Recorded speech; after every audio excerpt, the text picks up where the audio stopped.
Halo semuanya, perkenalkan nama saya Ivan Akselantama dari Universitas Ibrasya, Prodi Sistem Informasi PJJ 1. Pada kesempatan kali ini, saya akan mempresentasikan mengenai jawaban untuk tugas UTS mata kuliah Bisnis Intelijen. Jadi di Bisnis Intelijen ini, kami disuruh meneliti salah satu laporan yang ada di sebuah web, lalu menjawab beberapa pertanyaan yang terkait dengan laporan tersebut. Untuk laporannya bisa kita lihat di sini. Jadi ini laporannya. Laporannya itu berjudul Data Penjualan FMCG, kompas.co.id, ungkap market FMCG di e-commerce mencapai 57,6 triliun rupiah sepanjang 2023. Isi di laporannya bisa kita lihat.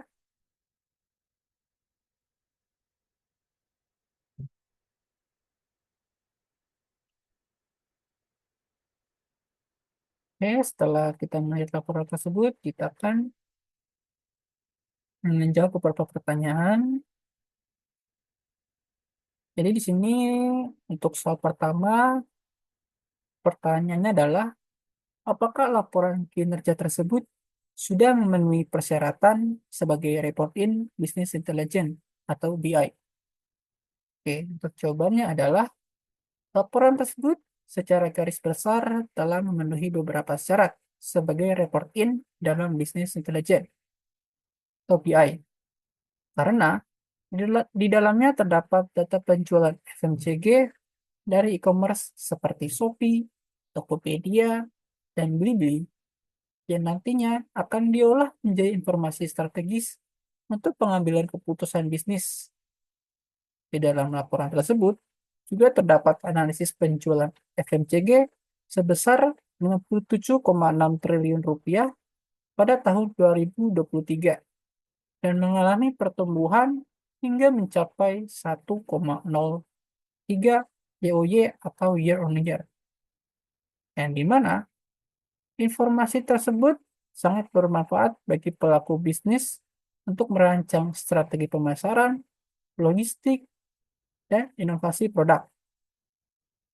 Data-data pada laporan tersebut juga ditampilkan secara visual seperti market share kategori, ada perawatan, kecantikan mencapai 39,4%, makanan dan minuman mencapai 18,7%, dan lain-lain untuk membantu pelaku usaha dalam memahami tren pasar.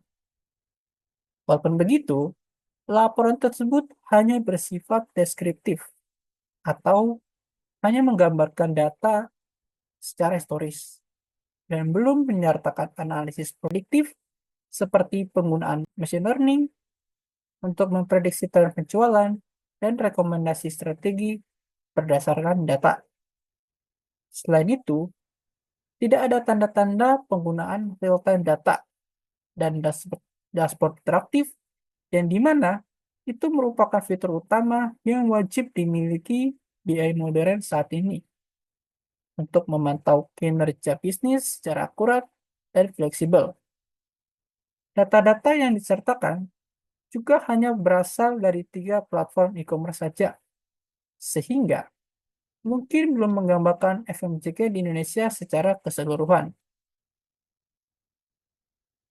Lalu kita lanjut ke soal kedua. Untuk pertanyaannya adalah, apakah laporan tersebut memenuhi kriteria sebagai metode pengolahan big data dan menghasilkan informasi yang berguna untuk pengguna? Jelaskan. Oke, lalu kita jawab. Laporan tersebut telah memenuhi kriteria utama sebagai big data, seperti velocity, variety, dan volume. Dari segi volume, terdapat data yang mencakup hingga 10,7 juta produk, 38.185 brand, dan 270 subkategori FMCG. Yang di mana ini merupakan ukuran data yang sangat besar dan cukup kompleks.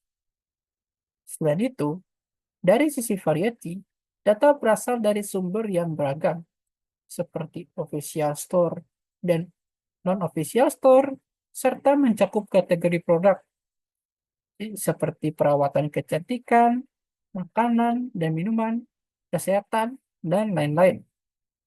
Sedangkan dari sisi velocity, data-data dikumpulkan sepanjang tahun 2023 melalui metode yang bernama online crawling, di mana ini menunjukkan bahwa proses pengumpulan data dilakukan secara terus-menerus. Walaupun begitu, laporan tersebut tidak menggunakan teknologi big data seperti Hadoop atau algoritma analitik yang kompleks. Analisis data yang disertakan juga lebih terfokus pada statistik deskriptif, seperti persentase dan pertumbuhan tahun ke tahun, daripada memberikan pemahaman mendalam tentang data yang tidak terstruktur. Selain itu, laporan tersebut juga tidak cukup ideal sebagai metode big data modern karena tidak menggunakan AI atau Artificial Intelligence atau ML Machine Learning untuk rekomendasi produk dan personalisasi pengguna. Lalu untuk soal ketiga, pertanyaannya adalah, menurut Anda, apakah kelemahan report sales and venue dari konsep visualisasi yang ditampilkan dalam web tersebut? Beberapa kelemahan dari visualisasi dalam laporan tersebut, yang pertama yaitu grafik dan tabel yang terdapat dalam laporan tersebut masih bersifat statis, di mana tidak ada fitur drill down atau filter dinamis untuk mencari data berdasarkan kategori, platform, dan periode tertentu. Lalu yang kedua, desain visual yang disajikan kurang informatif karena tidak ada jenis-jenis grafik seperti bar chart, pie chart, dan heat map, sehingga beberapa pengguna masih membutuhkan waktu ekstra atau waktu lebih untuk memahami isi dari laporan tersebut. Lalu, yang ketiga, tidak ada visualisasi secara demografis dan geografis untuk mengetahui distribusi penjualan berdasarkan setiap wilayah dan karakteristik konsumen, seperti usia dan jenis kelamin. Akibatnya, pengguna yang membaca laporan tersebut masih kurang memahami target pasar secara mendalam. Lalu kelemahan yang keempat, karena hanya berbentuk laporan tulisan yang dicantumkan di sebuah web, maka pengguna tidak bisa mengeksplorasi data secara mandiri, seperti membandingkan pertumbuhan penjualan antar kategori dan platform. Maka dari itu, diperlukan visualisasi yang lebih interaktif dan desain yang lebih informatif, agar laporan tersebut lebih mudah dipahami dan bermanfaat bagi pengguna. Lalu untuk soal keempat, pertanyaannya adalah, apakah hasil analisa dari grafik yang disediakan dalam web tersebut mudah dipahami dan gain knowledge? Jelaskan.